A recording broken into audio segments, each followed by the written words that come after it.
बुझाए, ठंडक लाए, सबको भाए जीरा से। MTH का जलजीरा जीरा से। जीरा से असली रिफ्रेशिंग, असली स्वाद, असली मजा। MTH।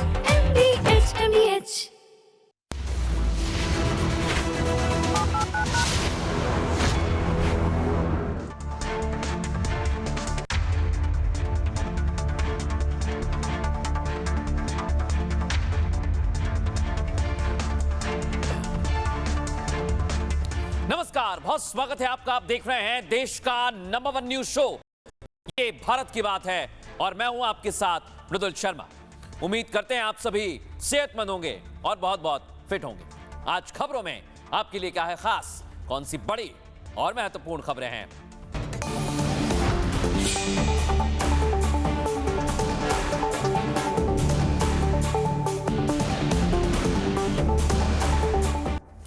दर्शकों, आज की पहली खबर है, ऐसी तबाही नेपाल में आई, ऐसी तस्वीरें वहां से सामने आई कि सब हैरान रह गए।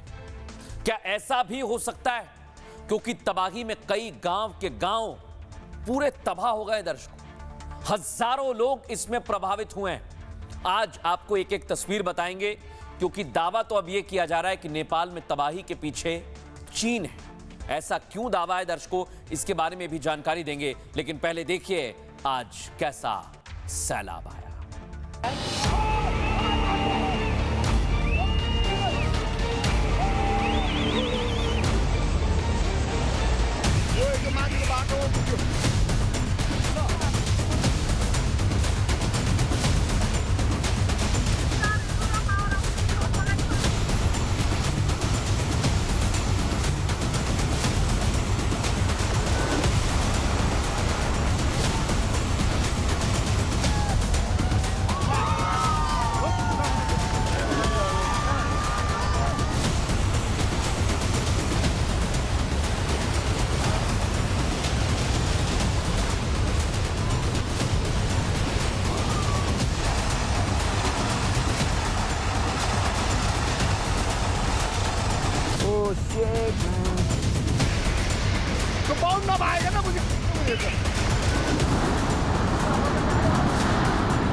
लेकिन दर्शकों, सोचिए जरा, ये सैलाब एकाएक कैसे आ गया?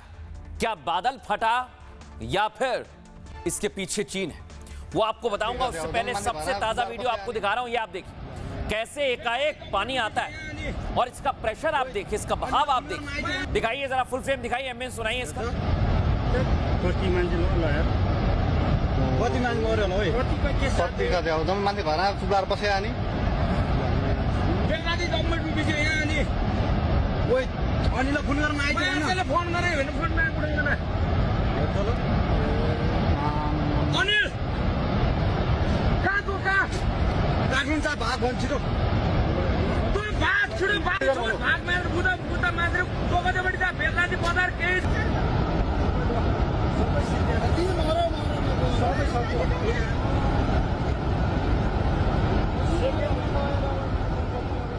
देख रहे हैं दर्शकों आप, घर के घर बह गए, और यहां तो आप देखिए 5 मंजिला ऊपर तक लहरें आई, और साथ में मिट्टी भी लाई, मलबा भी लाई, और सब कुछ यहां तबाह हो गया। लोग भाग रहे हैं, देखिए चींटी छोटे छोटे ऐसे दिख रहे हैं इस सैलाब के सामने। लोग, दावा यही किया जा रहा है कि जितने भी लोग यहां थे वो अभी लापता हैं, उनका रेस्क्यू किया जा रहा है।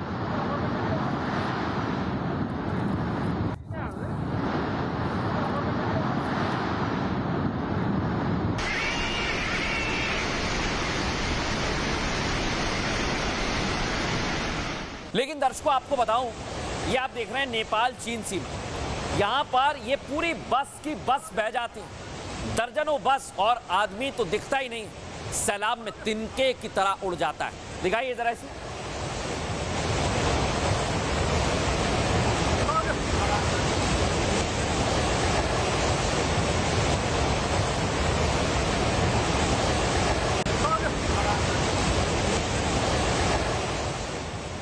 लेकिन तिब्बत से शुरू हुआ यह सैलाब नेपाल में तो ऐसी तबाही लाया कि कोई बच ही नहीं पाया। दर्शक ये आप देखिए, दिखाइए जरा कैसे लोग संभल पाते उससे पहले ही इस सैलाब के साथ बह गए।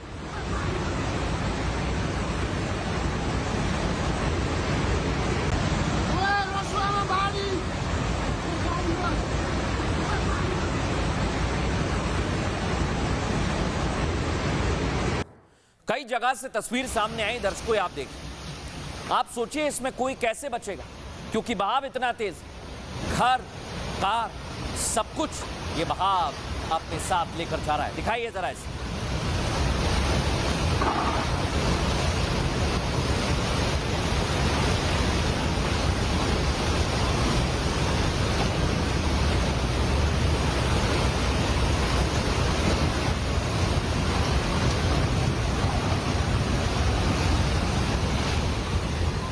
अब वहां आप देखिए दर्शकों, लोग सिर्फ भगवान को पुकार रहे हैं, कह रहे हैं कि ईश्वर आप हमारी रक्षा करें। दिखाइए जरा इन्हें।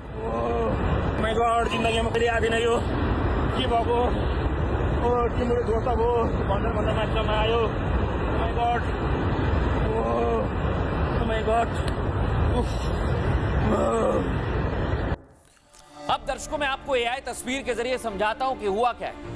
ऊपर तिब्बत से दर्शकों दावा यह किया जा रहा है ग्लेशियर टूटने की वजह से ये सैलाब आगे की ओर बढ़ता है, और ये जैसे जैसे आगे बढ़ता है नदी का बहाव भी बदलता है, वो भी तेज होता जाता है और ये सीधे नेपाल की ओर आगे बढ़ता है, और नेपाल में ये सब कुछ तबाही लेके आता है। दिखाइए जरा, फुल फ्रेम दिखाइए इसे।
लेकिन दर्शकों अब मैं आपको समझाता हूं, यह है पूरा नेपाल का मैप। जो अभी मैंने आपको तस्वीर दिखाई उसको आप मैप के जरिए समझिए। ये जो जगह मैंने आपको दिखाई, यहां पर दर्शकों झील फट गई और इतना तेज बहाव धीरे धीरे यहां से आया।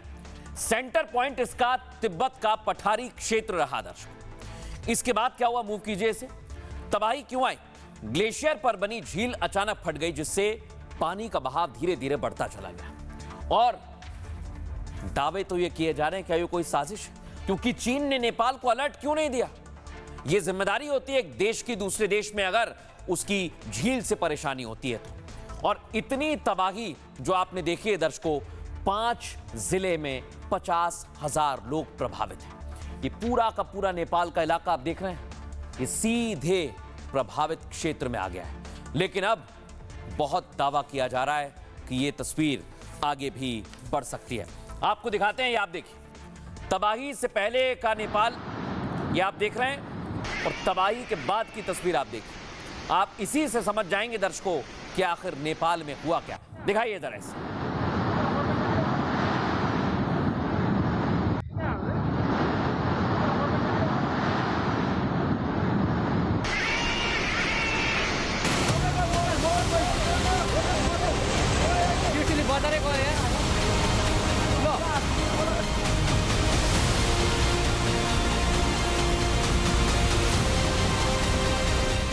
कुदरत के कहर की मौत पर रहे चीन ने तबाही नेपाल की ओर डाइवर्ट की तो हाहाकार मच गया।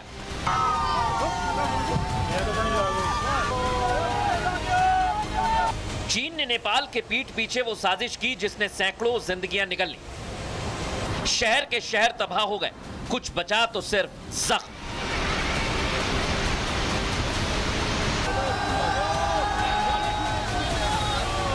कुदरत से खेलने का अंजाम आज नेपाल भी जान गया। प्रकृति ने हिसाब लिया तो ना ही चीन के बड़े बड़े पुल बचे, ना ही नेपाल में बने डैम, सब कुछ मिट्टी में मिल गया।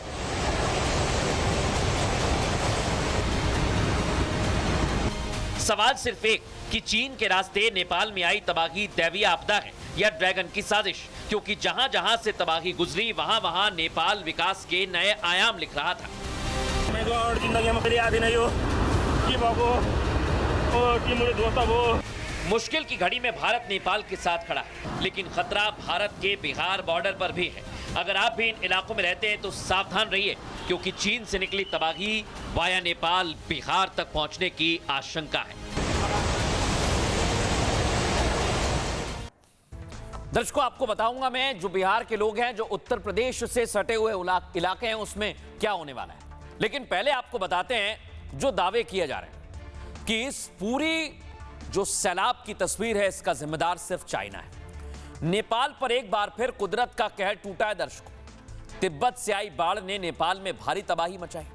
सैकड़ों मौत और हजारों लोग लापता बताए जा रहे हैं। तिब्बत में ग्लेशियर पर बनी झील के फटने के बाद कुछ इस तरह से झील फटी दर्शकों, और उससे ये भोटेकोशी नदी का जलस्तर बढ़ा देती है, जो अचानक बहुत ज्यादा बढ़ जाता है और नेपाल के टिमुरे और स्याबरुबेसी इलाके में पूरी तरह से इसका असर दिखता है, जो तबाही में तब्दील हो जाता है। सैलाब में 133 भारतीय सहित 300 से ज्यादा विदेशी पर्यटक लापता हैं। पीएम मोदी ने घटना के बाद नेपाल के प्रधानमंत्री से बातचीत की है और भारत ने मुश्किल घड़ी में हर संभव मदद का भरोसा दिया है। भारतीय वायुसेना C-17 और C-130 विमान अलर्ट पर हैं। लेकिन सबसे बड़ा सवाल दर्शकों ये कि नेपाल में तबाही के कारण जो अभी तक सामने आए हैं वो चौंकाते हैं। दावा ये कि नेपाल में इस तबाही के पीछे चीन का हाथ है दर्शकों, क्योंकि तिब्बत के पठार क्षेत्र में चीन ने झील में कृत्रिम बदलाव किए हैं, यानी अपने मन से। नेचुरल नहीं है ये सब, सामान्य नहीं है, जिसके चलते अत्यधिक बारिश के बाद ग्लेशियर झीलें फट गई और चीन ने इसके बाद भी वक्त रहते नेपाल को अलर्ट नहीं किया, जिसके चलते नेपाल में इतनी भयंकर तबाही आई है दर्शकों। अलर्ट अगर मिलता नेपाल को तो रवसागढ़ी के जो तस्वीर हम आपको दिखा रहे हैं, टिमुरे इलाके की तस्वीर दिखा रहे हैं, स्याबुरुबेसी इलाके की तस्वीर दिखा रहे हैं, यहां पर लोगों को बचाया जा सकता था। सैकड़ों जिंदगियां जो सैलाब के साथ बह गई हैं, उन्हें बचाया जा सकता था दर्शकों, लेकिन ऐसा नहीं हुआ। इसलिए चीन पर सवाल उठ रहे हैं। सुनिए एक्सपर्ट क्या कहते हैं। कुछ बांध बनाने की कोशिश की है ताकि पानी जो है वो चीन को डाइवर्ट हो, तिब्बत से नेपाल की तरफ ना जाए, लेकिन वो कामयाब नहीं हो, क्योंकि इंजीनियरिंग में तो काफी गधे हैं ये लोग। वो बांध फट गया और फिर सारी बाढ़ ये आई है। ये ग्लेशियर लेक इसको कहते हैं। जब ग्लेशियर, क्योंकि अब गर्मी हो रही है, क्लाइमेट वार्मिंग हो रही है, तो पानी बहुत जल्दी उसका पिघल जाता है ग्लेशियर से, और फिर वो झीलों में जाता है या नदियों में जाता है।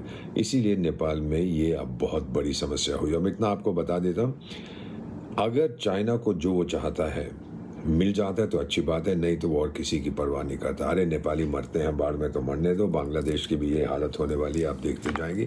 किसी की परवाह नहीं करते, बस भारत से डरते हैं क्योंकि हम उनकी चाल समझते हैं। लेकिन दर्शकों, मैं आपको बताता हूं कि आखिर जो झील की बात की जा रही है, क्या वहां पर मात्र एक झील थी? नहीं दर्शकों, दिखाइए जरा, ये आप देखिए। ये पहली झील है दर्शकों, ये सैटेलाइट से हमने इमेज निकाली है। ये दूसरी झील आप देख रहे हैं और ये तीसरी झील। तीनों झील एक साथ फट गई, यानी टूट गई। ये पूरा इलाका टूट गया और भारी मात्रा में पानी नीचे की ओर जाने लगा, जिसने नदियों का जलस्तर बढ़ाया दर्शकों। और उसके बाद क्या हुआ दिखाइए, अगली तस्वीर दिखाइए जरा, ये आप देखिए। पुल के पुल बह गए। ये आपको बताऊं, एक नहीं कई सारे पुल हैं। पहले पुल की तस्वीर देखिए कैसे बह गया, दिखाइए जरा, ऐसे एम्बुलेंस सुनाइए इसका।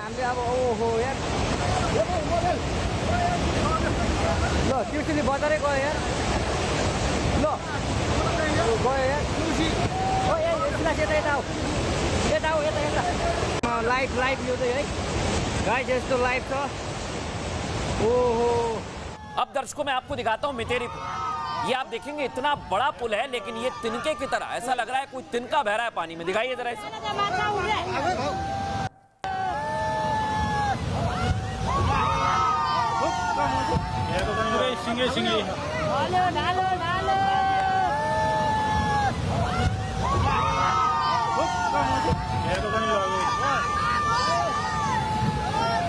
लगे सबे सबे लगे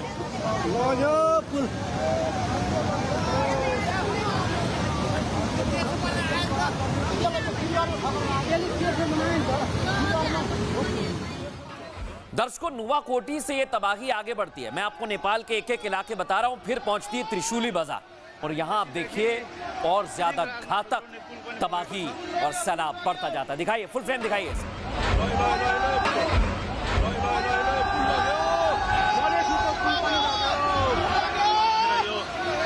देखि पृथ्वीराजमा जोड्ने पुल पनि बगेको छ।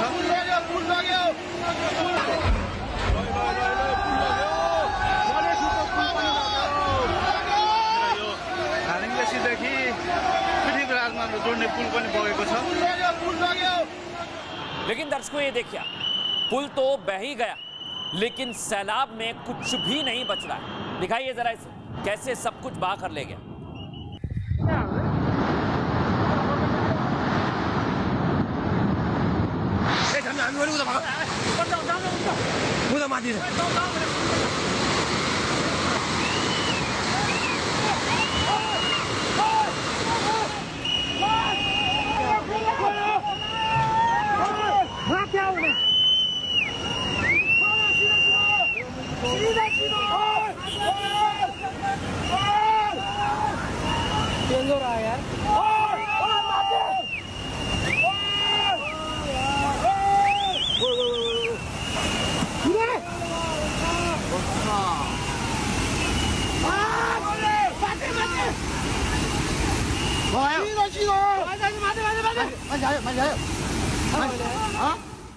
लेकिन दर्शकों, सोचिए, आखिर इतनी तबाही आ गई और नेपाल को चाइना ने अलर्ट तक नहीं किया। यही सवाल इस वक्त पूछा जा रहा है। दर्शकों, कुछ इस तरह का सैलाब आया, तिब्बत से आई तबाही ने नेपाल को सालों पीछे धकेल दिया है। इसको और पीछे करिए, जूम आउट करिए। सैलाब ने सिर्फ जिंदगियां ही नहीं निकली, आर्थिक तबाही भी मचाई है। जल प्रलय से नेपाल के 5 बड़े जिले और 6 कस्बे लगभग तबाह हो गए। दर्शकों, कुछ इस तरह से जो आप देख रहे हैं, सैलाब ने 19 बड़े पुल तबाह कर दिए। नेपाल और चीन का कनेक्शन पूरी तरह से काट दिया है। आपको बताऊं, इस तबाही में दर्शकों 13 बड़े हाइड्रो पावर प्रोजेक्ट और डैम भी बर्बाद हो गए। सैलाब के चलते नेपाल की 12% बिजली आपूर्ति ठप हो गई है। नेपाल में आपको बताऊं दर्शकों, 40 किलोमीटर लंबा हाईवे लगभग पूरी तरह से तबाह हो चुका है, नहीं बचा हुआ। चीन में तबाही ने नेपाल को अरबों रुपए का नुकसान पहुंचाया है, जिसका आकलन अभी किया जा रहा है दर्शकों। हालांकि तबाही क्यों आई है, इसे लेकर अलग अलग दावे भी हैं। एक्सपर्ट्स के मुताबिक सबसे पहले तिब्बत में भूकंप आया, जो हमने आपको बताया। भूकंप के दौरान ग्लेशियर का बड़ा हिस्सा नदी में आकर गिर गया और ग्लेशियर के टुकड़ों ने नदी का रास्ता रोक दिया, जिससे पानी जमा होने लगा वहां पर। भारी मात्रा में दर्शकों, जब पानी जमा हुआ तो नदी अचानक नीचे की ओर बहने लगी। ये नदी आगे जाकर नेपाल की भोटेकोशी नदी में मिलती है। 2024 में भी दर्शकों, मैं आपको बता रहा हूं, इसी तरह की तबाही ने 250 से ज्यादा लोगों की जान ली थी। और 2015 याद है आपको, भूकंप आया था जब लगभग पूरा नेपाल तबाह हो गया था। तब 5 लाख से अधिक घर और 7,000 स्कूल पूरी तरह से नष्ट हो गए थे। लेकिन इस बार तबाही ऐसा लगता है और बड़ी है दर्शकों, और घातक है और विभत्स है। सुनिए जरा एक्सपर्ट्स क्या कहते हैं। बिना सोच विचार के कंक्रीट की अट्टालिकाएं वहां पे आ जाती हैं। ये वहां का जो लोकल इफेक्ट है वो है ग्लोबल इफेक्ट। जलवायु परिवर्तन भी इसमें बहुत बड़ा योगदान है, जिसकी वजह से जिन मेघों का निर्माण आजकल हो रहा है वो तूफानी मेघ, क्यूमुलोनिम्बस मेघ होते हैं, जो बहुत भारी होते हैं। और हम देखते हैं कि मैदानी इलाकों में उनमें इतना वर्षण नहीं होता और वो पूरे का पूरा भार जो है वो पर्वतीय इलाकों में जाकर उड़ेल देते हैं, जिसकी वजह से बादल फटने की घटनाएं ना केवल नेपाल में बल्कि भारत के भी जो हिमालय से लगे हुए राज्य हैं उनमें बहुत अधिक मात्रा में बढ़ती जा रही हैं। लेकिन बड़ी बात क्या है, क्या वाकई अभी भी लोग फंसे हुए हैं? क्या उनका रेस्क्यू ऑपरेशन हो गया है? नहीं दर्शकों, लोग फंसे हुए हैं। रेस्क्यू ऑपरेशन में काफी ज्यादा दिक्कत आ रही है क्योंकि सैलाब इतना था कि अपने साथ मलबा भी लाया। मैं आपको दिखाता हूं कुछ तस्वीरें, आप देखिए। नीचे सैलाब है और ऊपर धूल का गुबार, यानी लोग समझ नहीं पा रहे क्या कर। पानी भी आ रहा है, धूल पत्थर सब कुछ आ रहा है। दिखाइए जरा इसे, कैसे मकान के मकान बह गए वहां।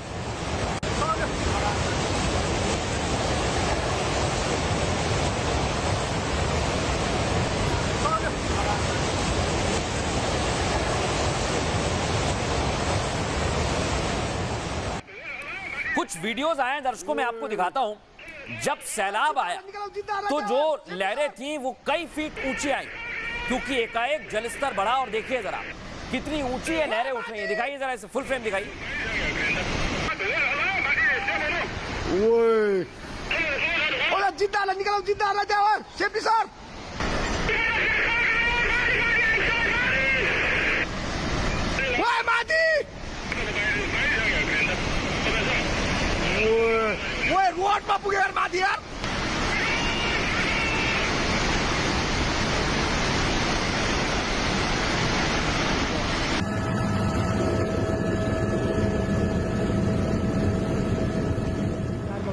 अभी आप देखिए दर्शकों, कई लोग हैं जो फंस गए, तो हेलीकॉप्टर से उनका रेस्क्यू ऑपरेशन किया जा रहा है। और ये आपको जानकारी दे दूं कि भारतीय वायुसेना भी इसमें पूरी मदद के लिए तैयार है। दिखाइए जरा इसे, रिप्ले करके दिखाइए।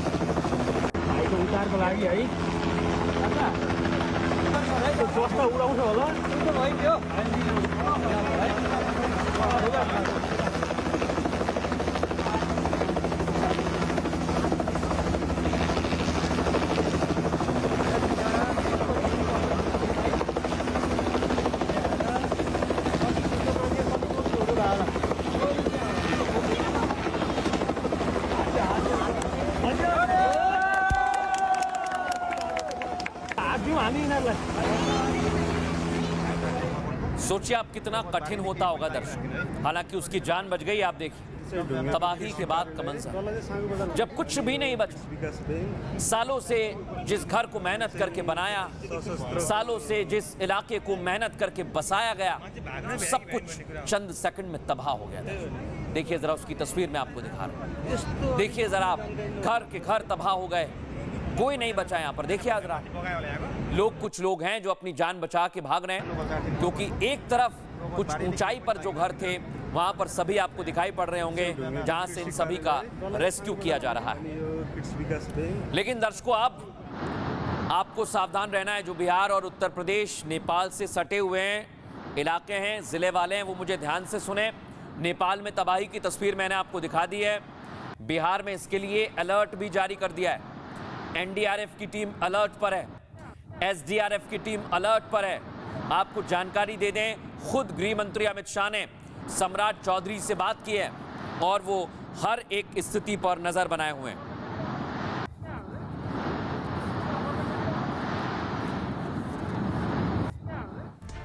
लेकिन सोचिए जरा, क्या वाकई ये सैलाब भारत की ओर बढ़ने वाला है? इसका बैकग्राउंड चेक करिए। सबसे बड़ी बात यह है दर्शकों कि अभी जिस समय की स्थिति आप देख रहे हैं, नेपाल में आई तबाही बिहार में दस्तक देने वाली है क्योंकि नेपाल की नदियां सीधे यूपी बिहार तक आती हैं। इसका बीजी देखिए, जहां पर तबाही आई वो जगह बिहार से 200 किलोमीटर दूर है दर्शकों। नेपाल तक इस पानी को पहुंचने में लगभग 24 से 36 घंटे का वक्त लगेगा। लिहाजा नेपाल में अभी एनडीआरएफ मोर्चे पर डटी हुई है और ये बिहार में भी तैयारी है। दरअसल नेपाल में जिस भोटेकोशी नदी से तस्वीर सामने आई है तबाही की, वो आगे चलकर त्रिशूली नदी में मिलकर नारायणी नदी बनती है। नारायणी नदी नेपाल से निकलकर बिहार में पहुंचती है दर्शकों, और बिहार में नारायणी को गंडक नदी के नाम से भी जाना जाता है, जो पश्चिमी चंपारण के वाल्मीकि नगर से बिहार पहुंचती है। देखिए आप, जो जिले हैं जो बिल्कुल सटे हुए हैं उनका नाम आप देखिए, ये बहुत महत्वपूर्ण है दर्शकों। आगे चलकर गंडक नदी हाजीपुर के पास गंगा नदी में जाकर मिल जाती है। लिहाजा गंडक नदी पर पड़ने वाले बिहार के 8 जिलों में अलर्ट है। उनके नाम मैं आपको बता रहा हूं, देखिए, पश्चिमी चंपारण, पूर्वी चंपारण, गोपालगंज और उसके आसपास के इलाके आप देखिए, जिसमें वैशाली भी है, सीतामढ़ी भी है। इन इलाकों में अलर्ट जारी कर दिया है। खतरे को देखते हुए मुख्यमंत्री सम्राट चौधरी ने आपात बैठक बुलाई है, जिसके बाद बड़े स्तर पर बिहार सरकार ने बचाव का प्लान तैयार किया है दर्शकों, और उसकी तस्वीर भी हमें दिख रही है, जो बॉर्डर पर पुलिस से वो अनाउंसमेंट कर रही है। सुनवाते हैं आप। सूचना सूचना सूचना आदरणीय नारायणी तटीय क्षेत्रमा बसोबास गर्ने मानिसहरू रसुवा नुवाकोटतिर ठूलो बाढी आएको कारणले गर्दा अत्यधिक मात्रामा जनजनको क्षति भइसकेको अवस्था छ। यो अवस्थालाई मध्यनजर गर्दै उताबाट बग्ने पानी हाम्रो नारायणी नदी पनि आउने सक्ने सम्भावना भएको कारणले यो क्षेत्रमा पनि ठूलो क्षति हुने सम्भावना छ। यो अवस्थालाई मध्यनजर गर्दै यो तटीय क्षेत्रमा बसोबास गर्ने, सरसामान राख्ने, पसल व्यवसाय गर्ने यस्ता कार्यहरू तत्काल नगरिदिनु हुन हार्दिक अनुरोध गर्दछौँ। इसका अंदेशा है कि ये गंडक में, इसमें गंडक जो रिवर है, इसमें इसका पानी आने का अंदेशा है, और उसको मद्देनज़र अब गंडक का जो ज़्यादातर पार्ट है वो बिहार में आता है, कम पार्ट जो है वो यूपी में आता है। तो अभी शाम को ही सीएम साहब ने भी, बिहार सीएम साहब ने भी असेस किया इसको, और उसके हिसाब से उनको लग रहा था कि यहाँ इस इलाके में 2 टीमों की और ज़रूरत है। तो वेस्ट चंपारण में एक टीम भेजी गई, फिर एक टीम मुजफ्फरपुर भेजी गई। टोटल अभी वैसे भी हमारी 9 टीम्स डिप्लॉयड है। ये फ्लड का सीज़न है, मानसून में हमारी टीम्स ऑलरेडी प्री पोजिशनिंग में रहती हैं, और बाकी हमारी स्टैंड बाई पे हैं टीम्स। ऐसे ही यूपी का जो इलाका है वो कुशीनगर का इलाके में, कुशीनगर में एक टीम डिप्लॉय करी गई। तो बाकी टीम्स हमारी स्टैंड बाई मोड में हैं। जैसे जैसे स्थिति बनेगी, उत्पन्न होती है, हमारी एडिशनल टीम्स भी डिप्लॉय होने के लिए तैयार हैं।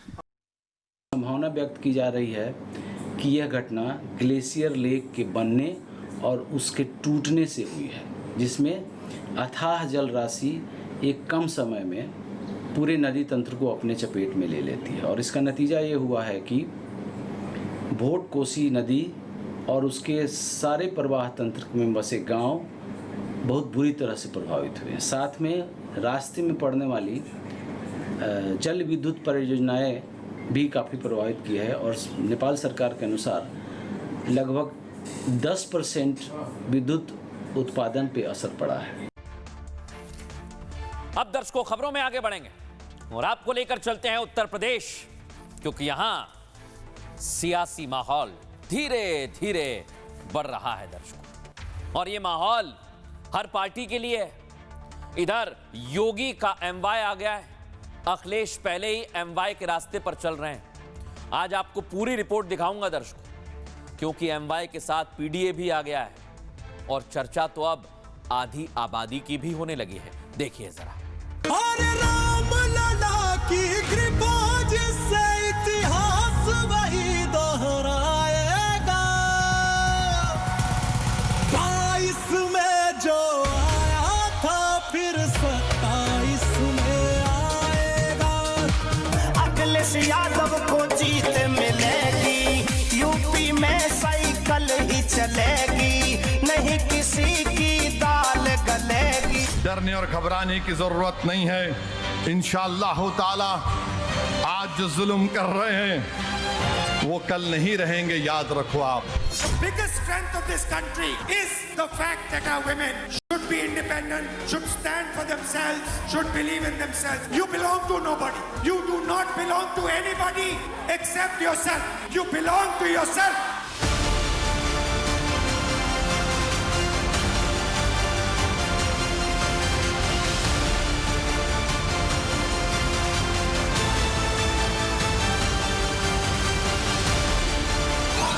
आबादी को न सुरक्षा थी, न सम्मान था, न स्वावलंबन था, तो हमारी आर्थिक स्थिति बदहाल होनी थी।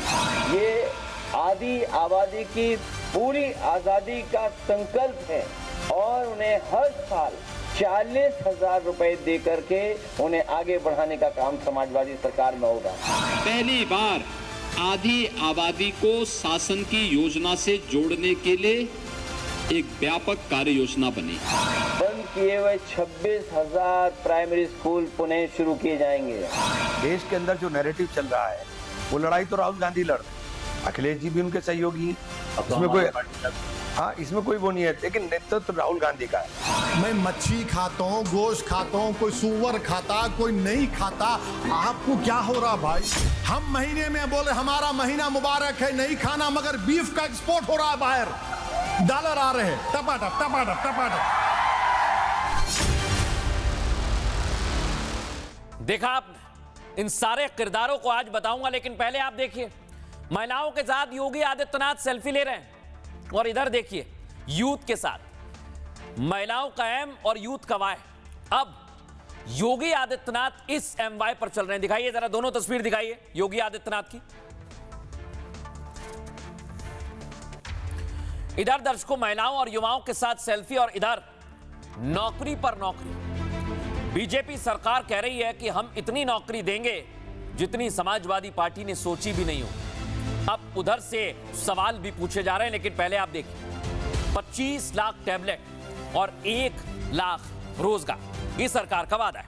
अगली तस्वीर दर्शकों आपको दिखाता हूं। सीएम योगी ने आज बहुत बड़ा ऐलान कर दिया। चुनाव से पहले जिन महिलाओं की उम्र 60 साल से ज्यादा है वो बस में फ्री में यात्रा करेंगी, और इसको लेकर आज ऐलान किया गया है। सुनवाइए जरा। प्रसन्न है महाराज जी, हम उन्नाव के रहने वाले हैं महाराज जी। हाँ। हम आपसे मिलने उन्नाव से चले आए हैं महाराज जी। अभिनंदन आपका, बहुत बहुत अभिनंदन आपका जी महाराज जी। और महाराज जी हम इतने प्रसन्न हैं महाराज इस सरकार से, आपसे। आपने इतनी बड़ी सौगात दी है कि अब हम महाराज जी ये सोच लीजिए कि पैसा रुपया अगर परिवार वाले ना दे, हम लोग यात्रा मुफ्त में करेंगे महाराज जी। मुफ्त में हम यही चाहेंगे महाराज जी, ये आपकी सरकार बार बार आए। अभिनंदन है महाराज। अब दर्शकों इधर महिलाओं ने योगी आदित्यनाथ को धन्यवाद दिया और सरकार का फैसला चर्चा में आया। तो अखिलेश यादव ने कहा हमारे ऑफिस में कोई है जो सारी योजनाओं को इधर उधर जाकर बता देता है। वाकई में दर्शकों ऐसा कह रहे हैं अखिलेश यादव। सुनवाइए जरा। आज जब हमें तय करना, असल में हमारी ऑफिस को भी फुल शील्ड रखना पड़ेगा। हमारी योजनाएं वहां तक पहुंच रही हैं, हमें समझ में नहीं आ रहा कैसे पहुंच जा रही हैं। आज जब हमें तय करना था 2 हफ्ते पहले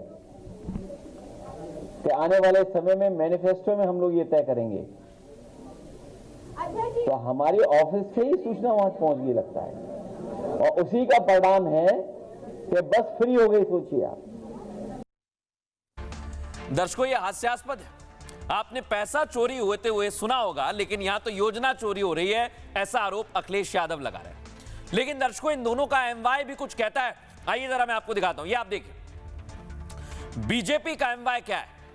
एक तरफ मोदी और योगी की जोड़ी है, दूसरी तरफ महिला और यूथ है।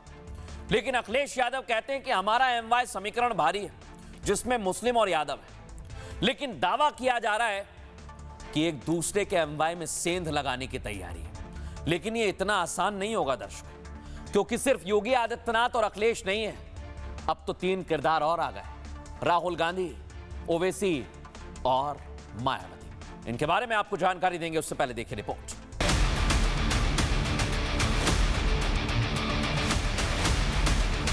देश के सबसे बड़े सूबे उत्तर प्रदेश में अब सियासत की गारंटी एमवाई के लिए है आधी आबादी। महिलाओं को हक और अधिकार दिलाने का कंपटीशन चल गया है। एक तरफ योगी सुरक्षा की गारंटी के साथ महिलाओं को आर्थिक हालत सुधारने का दावा करते हैं, तो अखिलेश यादव 40,000 रुपए की गारंटी लेकर चुनाव जीतने का दाव खेल रहे हैं। आधी आबादी की पूरी आजादी का संकल्प है,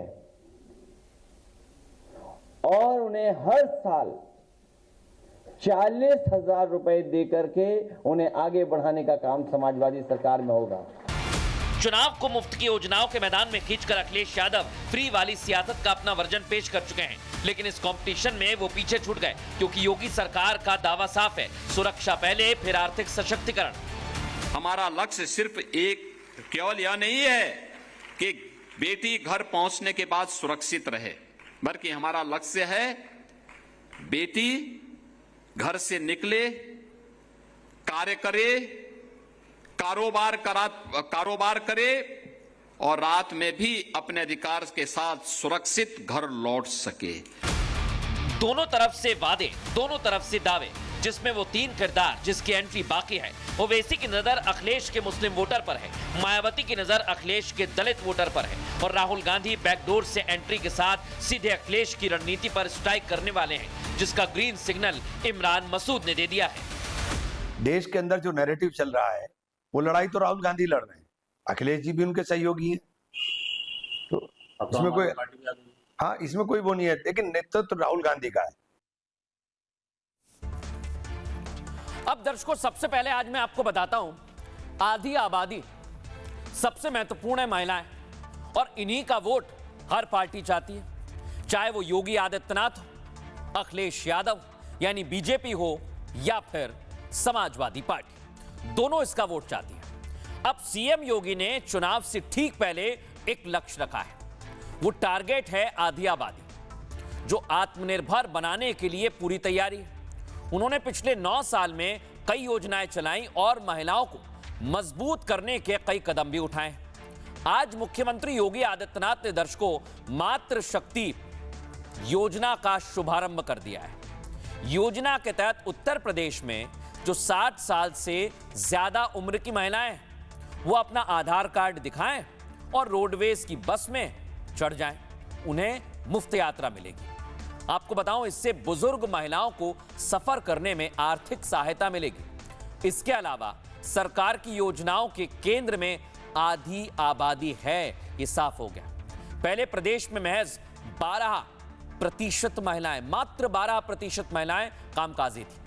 यह आंकड़ा बढ़कर अब 36% हो गया, जिसमें 50% से 50% ले जाने का लक्ष्य रखा गया है। साथ ही महिला सुरक्षा सम्मान और स्वावलंबन पहली प्राथमिकता सरकार की है। दर्शकों, इस दौरान सीएम योगी ने पिछली सरकारों का भी जिक्र किया है। उन्होंने कहा 2017 से पहले महिलाओं की सुरक्षा बड़ी चुनौती थी।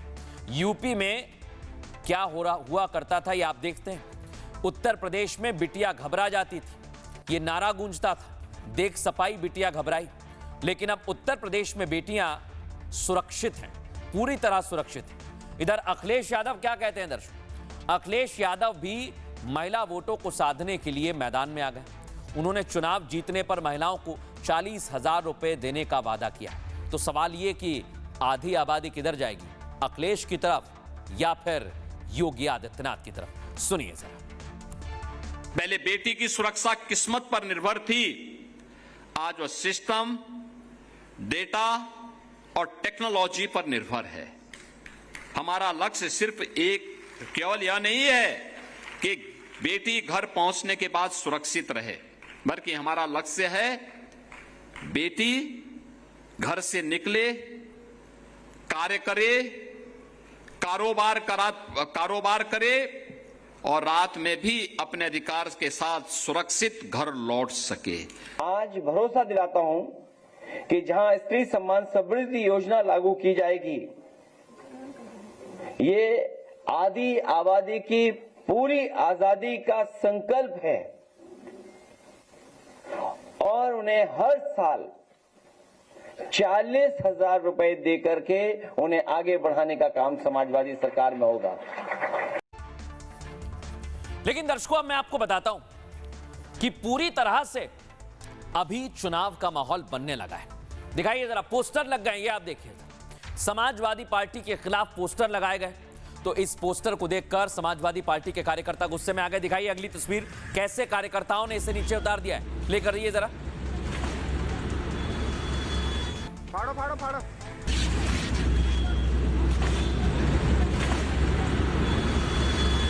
फाड़ो फाड़ो फाड़ो, नीचे देख लो आराम से। लेकिन इधर पोस्टर लग रहे हैं छवि बिगाड़ने के लिए, उधर समाजवादी पार्टी नुक्कड़ नाटक में गाना बजा रही है सपा का। सुनवाइए जरा इसे।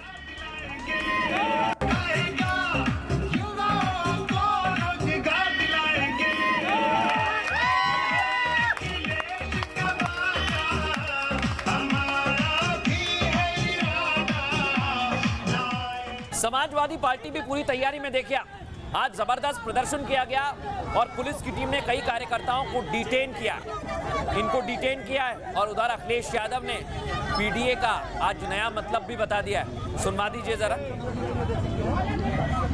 तो जो पीड़ित है, दुखी है, जो अपमानित हो रहा है, वो पीडीए है।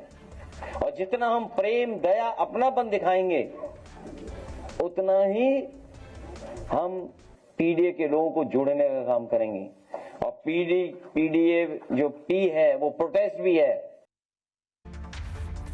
अब अखिलेश यादव कह रहे हैं पी का मतलब प्रोटेस्ट भी हो गया। ये इतने सारे पी और डी और ए के मतलब हो गए हैं कि अब तो एक मतलब कोई बचा ही नहीं है दर्शकों, बहुत सारे मतलब हो गए। लेकिन मैं आपको दिखाता हूं ये अखिलेश क्यों कर रहे हैं, क्योंकि मुकाबला इस बार दिलचस्प है। ये आप देख रहे हैं उत्तर प्रदेश में 5 किरदार, यूपी के सियासी मैदान में 5 किरदार बेहद खास हैं, जिसमें सबसे पहले हैं सीएम योगी आदित्यनाथ, उसके बाद आते हैं अखिलेश यादव, उसके बाद है मायावती, राहुल गांधी और ओवैसी। इनके अलावा एनडीए के सहयोगी दल के भी बड़े चेहरे शामिल हैं, लेकिन मुकाबला सीधे तौर पर योगी और अखिलेश के बीच माना जाता है। दावा यह कि यूपी के अगले मुख्यमंत्री इन्हीं दोनों में से कोई एक होगा, लेकिन कांग्रेस का स्टैंड अभी मुख्यमंत्री फेस पर क्लियर नहीं है। सीट बंटवारे से पहले कांग्रेस ने समाजवादी पार्टी को आज हिदायत दे दी। इमरान मसूद कांग्रेस पार्टी के बड़े नेता हैं, सांसद हैं, उन्होंने कहा बीजेपी के खिलाफ लड़ाई के लीडर राहुल गांधी ही हैं। अखिलेश यादव सिर्फ सहयोगी हैं, लेकिन नेतृत्व तो राहुल गांधी का है और विरोधियों से राहुल गांधी के नेतृत्व में ही लड़ाई लड़ी जा रही है। दरअसल अखिलेश यादव ने बयान दिया था कि इस बार यूपी का चुनाव सिर्फ बीजेपी बनाम समाजवादी पार्टी के बीच रहने वाला है, जिसके जवाब में कांग्रेस ने अखिलेश को आईना दिखाने की कोशिश की। आपको बताऊं, दूसरी तरफ है बीएसपी यानी मायावती, यूपी में अपने दम पर चुनाव लड़ने की तैयारी है। मायावती ने साफ कर दिया कि सपा से किसी हाल में गठबंधन नहीं होगा। साथ ही गोरखपुर की एक सीट पर उन्होंने ठाकुर कैंडिडेट को मैदान में उतार दिया। अब बारी इस चुनाव में ओवैसी के उस ऑफर की है जो सपा को दिया है। ओवैसी ने खुले मंच से कहा समाजवादी पार्टी एआईएमआईएम से गठबंधन कर ले और चेतावनी दी गठबंधन नहीं करने का अंजाम भुगतने के लिए तैयार रहे। ऐसे में अखिलेश यादव की फाइट अब बाकी दलों से भी होने वाली है, ये आप ये मानकर चलिए। सुनिए जरा क्या प्रतिक्रियाएं हैं। देश के अंदर जो नैरेटिव चल रहा है वो लड़ाई तो राहुल गांधी लड़ रहे हैं, अखिलेश जी भी उनके सहयोगी हैं, तो इसमें कोई, हाँ इसमें कोई वो नहीं है, लेकिन नेतृत्व तो राहुल गांधी का है। गठबंधन होगा, कैसे होगा, सीटें होंगी नहीं होंगी, इसका फैसला इंडिया अलायंस में होगा। लेकिन जितने भी सेकुलर फोर्सेस हैं, जो सोशलिस्ट फोर्सेस हैं, जो प्रो पीपल फोर्सेस हैं, वो अखिलेश जी से पूरे देश में मिलती हैं और हमें मिलकर कोई न कोई रास्ता भविष्य में निकालना होगा। अब दर्शकों में आता हूं अखिलेश के पीडीए पर। समझाना बड़ा जरूरी है क्योंकि इतना कंफ्यूजन है कि समझ नहीं आ रहा कि आखिर ये पीडीए है क्या। जब से पीडीए आया है इसे कोई राजनीतिक फॉर्मूला बताता है, लेकिन ये राजनीतिक फॉर्मूला नहीं दर्शकों, बल्कि रोज नया अर्थ निकलने वाला जादुई अक्षर का खेल बन गया। पहले तो बड़े गर्व से बोला गया पिछड़ा, दलित, अल्पसंख्यक। 2024 में इस फॉर्मूले से कुछ सीटें भी मिली अखिलेश को, तो लगा कि अब तो कमाल हो गया। फिर अचानक ए फॉर आधी आबादी हो गया, मानो इनके एजेंडे में महिलाएं बाद में आई। उसके बाद ए फॉर अगड़ा हो गया, फिर ए फॉर आदिवासी हो गया दर्शक, और अब तो बीजेपी भी अखिलेश के इस पीडीए पर चुटकी ले रही है। देखिए कन्फ्यूजिया अखिलेश भैया, कन्फ्यूजिया अखिलेश, बार बार बदल दे पीडीए का भेष भैया, कन्फ्यूजिया अखिलेश। कभी कहे पी से पीड़ित, दुखी, अपमानित, कभी कहे पी से पंडित। पीडीए में पीडी जो है वो पंडित का शॉर्ट फॉर्म है। पीडीए जो पी है वो प्रोटेस्ट भी है, पीडीए का मतलब पेट में दर्द भी है। पर जारी है इसका पाकिस्तानी प्रेम विशेष भैया। पी की परिभाषा पहले पिछड़े से, फिर पी की परिभाषा पंडित से, और आप देखना एक दिन वे पी की परिभाषा पाकिस्तान से भी कर देंगे। कन्फ्यूजिया अखिलेश, बार बार बदल दे पीडीए का भेष भैया, कन्फ्यूजिया अखिलेश।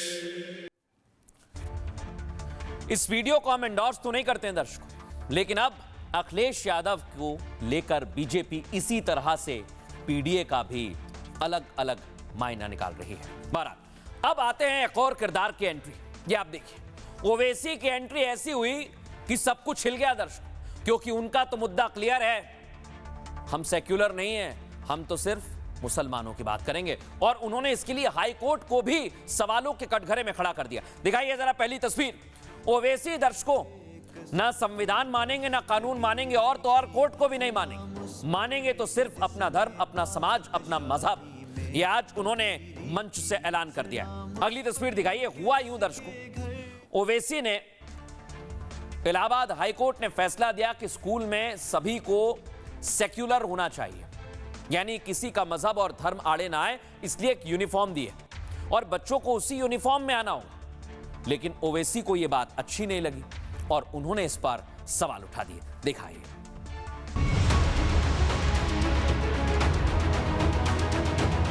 कि ये तो इस्लाम पर हमला है यह फैसला, इस्लाम पर हमला है यह फैसला।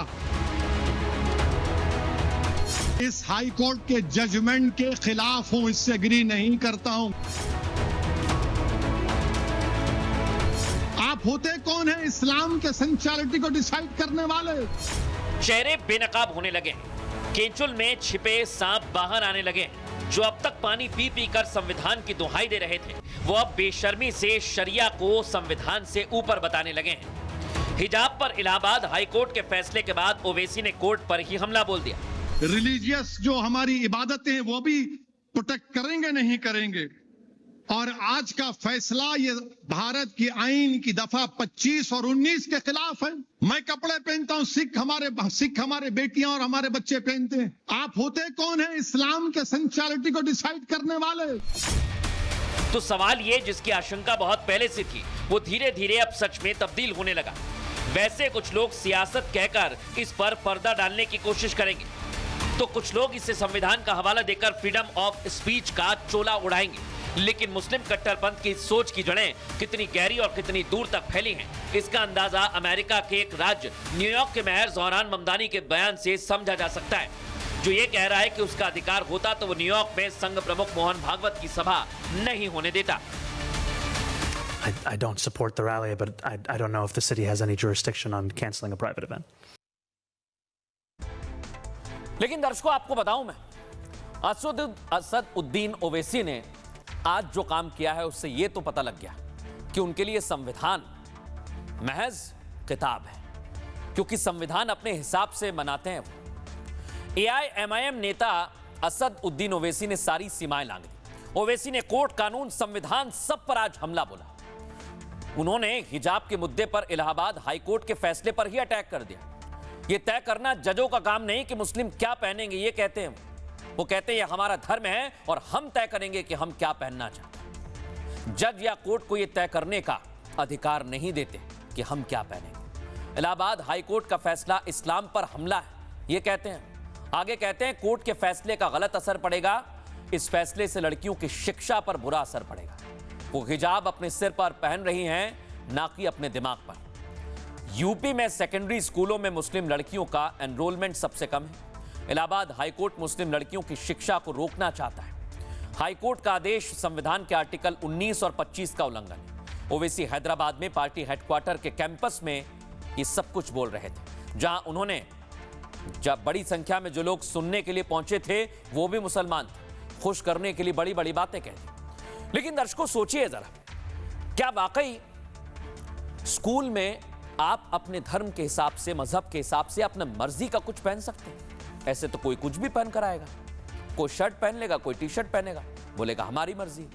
पूरा मामला समझिए दर्शकों। इलाहाबाद हाईकोर्ट ने 21 अगस्त को एक फैसला सुनाया, जिसमें हाईकोर्ट ने हिजाब के मुद्दे पर दो टूक फैसला दिया। हाईकोर्ट ने स्कूल में हिजाब पहनने की मांग को खारिज कर दिया। हाईकोर्ट ने कहा था प्रत्येक शिक्षण संस्थान का अपना ड्रेस कोड होता है, किसी को भी स्कूल में अपनी मर्जी से ड्रेस पहनने का अधिकार नहीं।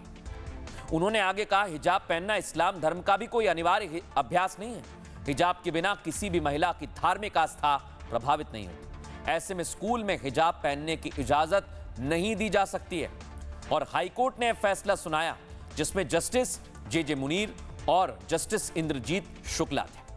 दरअसल एक नाबालिग छात्रा ने हाईकोर्ट में अर्जी दी थी जिसमें उसने स्कूल यूनिफॉर्म के साथ हिजाब की मांग की थी, लेकिन आज ओवैसी उसे अलग तरह से पेश कर रहे हैं। सुनिए सर। मैं इस हाई कोर्ट के जजमेंट के खिलाफ हूं, इससे एग्री नहीं करता हूं। क्यों?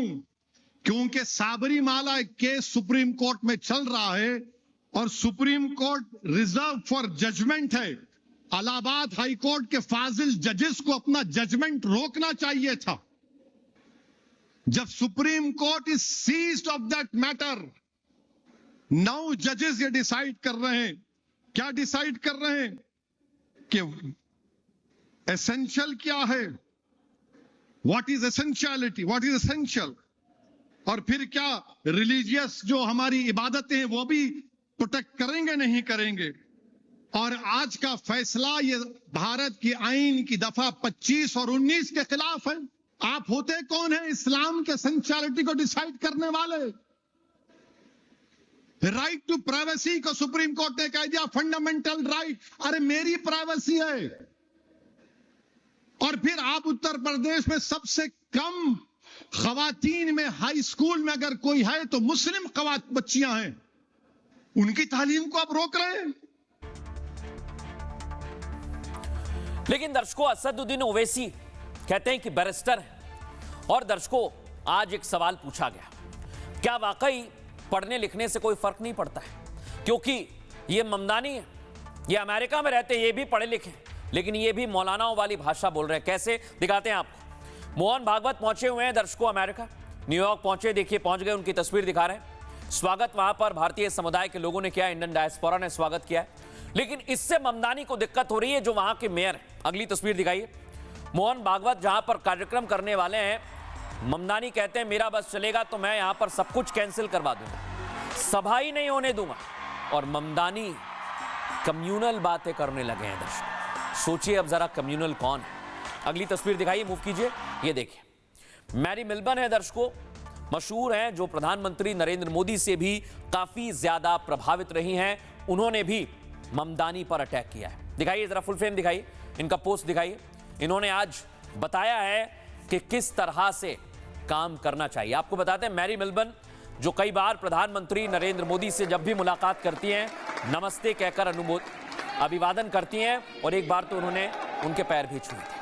अब इन्होंने ममदानी पर दर्शकों सवाल उठाए। लेकिन ये ममदानी जो बड़ी बड़ी बातें करते हैं, और दर्शकों मैं आपको बताऊं, जब ये मेयर बने तो दुनिया भर में चर्चा हुई, इतनी बड़ी डेमोक्रेसी है, ये हो गया वो हो गया। लेकिन यहां पर भी ये मजहबी एंगल तलाशने लगे। संघ प्रमुख मोहन भागवत 3 देशों के दौरे पर है। भागवत अमेरिका, कनाडा और ब्रिटेन के दौरे पर निकले हैं। उनके दौरे के दौरान आरएसएस के 100 साल पूरे होने के उपलक्ष्य में कई सारी सभाएं रखी गई हैं, जिसके तहत वो हिंदू समुदाय के वैश्विक संपर्क अभियान में हिस्सा लेंगे, जिसका मकसद सनातन और संघ को लेकर फैले भ्रम को दूर करना है। इसी सिलसिले में मोहन भागवत अमेरिका के न्यूयॉर्क पहुंचे, जहां वो मैडिसन स्क्वायर गार्डन में एक सभा को संबोधित करेंगे। इस कार्यक्रम का नाम यूनिवर्स वननेस रखा गया है। न्यूयॉर्क में उनके कार्यक्रम से न्यूयॉर्क के मेयर को मिर्ची लग रही है, यही है ममदानी। मेयर जोहरान ममदानी ने उनके इस दौरे का विरोध कर दिया है। ममदानी कहते हैं, मेरे परिवार ने मुझे भारत की जो छवि दिखाई वो एक धर्मनिरपेक्ष और विविध समाज की थी। ऐसे में किसी ऐसे आंदोलन का उदय देखना बेहद परेशान करने वाला है, जो लोगों को अलग थलग करने वाली सोच पर आधारित हो। ममदानी के इस बयान का अमेरिका में भी विरोध शुरू हो गया है। मशहूर सिंगर और अभिनेत्री मैरी मिल्बन ने उन पर तीखा हमला बोला। मिल्बन ने कहा, संघ प्रमुख के कार्यक्रम का विरोध करने वाले लोग भारतीय राजनीति से प्रेरित हैं और प्रधानमंत्री नरेंद्र मोदी के धुर विरोधी हैं। ऐसे लोग बीजेपी से भी नफरत करते हैं, इसलिए बयान दे रहे हैं। लेकिन यह तय है, कोई कितना ही विरोध कर रहे कार्यक्रम तो होकर रहेगा। ममदानी चाहें तो वो मोदी विरोधी रैली भी कर सकते हैं। सुनवाते हैं आपको ममदानी इसे लेकर कैसे विरोध जताते हैं। The vision of India that I was taught by my family and the one that I Bharat के बारे में जो सोच उन्हें अपने परिवार से मिली और जिसे समझते हुए वह बड़े हुए, वह एक बहुलतावादी समाज और ऐसे धर्मनिरपेक्ष गणराज्य की है जहां भारत के हर व्यक्ति को बराबरी से अपनाया जाता है। लेकिन ऐसी सोच वाले का उभार देखना बेहद परेशान करने वाला है, जो कुछ लोगों को अलग रखता है। मैं इसका पुरजोर विरोध करता हूं, न केवल एक भारतीय अमेरिकी के रूप में, बल्कि ऐसे शहर के मेयर के तौर पर भी जो हर व्यक्ति को अपनाने में गहरा विश्वास रखता है, फिर चाहे उसका रंग, नस्ल, धर्म, आस्था या मूल स्थान कुछ भी हो। अब दर्शकों खबरों में आगे बढ़ेंगे और आज तो एक बहुत बड़ी खबर आई है जो पाकिस्तान के लिए नींद उड़ाने वाली है।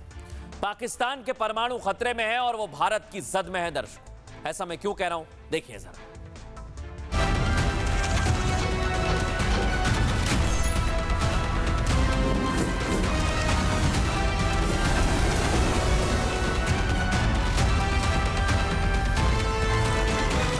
दर्शकों, ऑपरेशन सिंदूर के दौरान बहुत बड़ा खुलासा हुआ है। पाक के परमाणु पर ड्रोन जाकर गिरा था। जो तमाम तरह की खबरें आ रही थीं, अब उससे पर्दा उठ गया है और ये भारत का ड्रोन था। दर्शकों, अगली तस्वीर दिखाइए, मूव कीजिए जरा इसे। आज सीडीएस अनिल चौहान ने बताया, ये है दर्शकों, ये किराना हिल्स का वो इलाका है जहां पर दावा किया जा रहा है कि ड्रोन गिरा था। दिखाइए जरा इसे। किराना भारतीय अटैक हो गया। अब दर्शकों मैं आपको बताता हूं, जहां पर धमाका हुआ वो 150 मीटर दूर, ये आप देखिए, ये पूरा मैप के जरिए मैं आपको दिखा रहा हूं, समझा रहा हूं। लेकिन इसके बाद से पाकिस्तान की नींद उड़ी हुई साफ नजर आ रहा है। दर्शकों देखिए, आप निशान भी दिखता है। अगली तस्वीर दिखाइए, क्योंकि इसे लेकर दुनिया भर में संशय था, हुआ क्या। ये दर्शकों पाकिस्तान के वो इलाके हैं जहां पर न्यूक्लियर है, जिसमें सरगोदा और किराना हिल्स महत्वपूर्ण है। लेकिन आपको बता दूं, ये हमेशा भारत की जद में है और भारत का ड्रोन वहां पर जाकर गिरा, ये कहते हैं सीडीएस जनरल अनिल चौहान। सुनिए। At occasions it's been asked whether Kirana Hills were hit or not. That's where their nuclear facilities are there.